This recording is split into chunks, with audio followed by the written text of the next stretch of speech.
garaad jaamaca garaad cali garaad jaamac oo si weyn loogu soo dhaweeyay magaalada London ee xarunta dalka Ingiriiska. Soo dhaweynta ayaa waxaa ka qayb galay dhammaanba jaaliyada Soomaaliyeed gaar ahaan jaaliyadaha ka soo jeeda gobolada Sool, Sanaag iyo Cayn.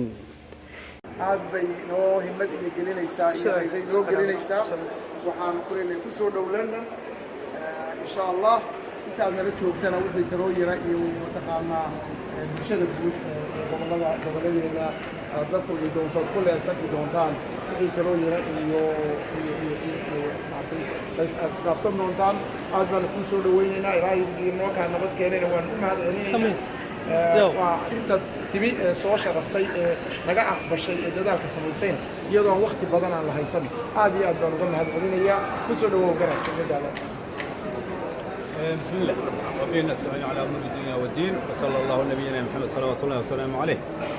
aad baan u mahadinayaa soo dhaweynta iyo yuhuunta iyo ilaahay kulay qaabilaada jazaakum allah khayra jazaa waynu iswaraysan doonaa waa kala war qaadan doonaa waynu tashan doonaa insha Allah taala mar labaad iyo mar saddexaad aad iyo aad baan idinka mahadcelinayaa soo dhaweynta iyo ilaahay dukuumo yahay sharfida.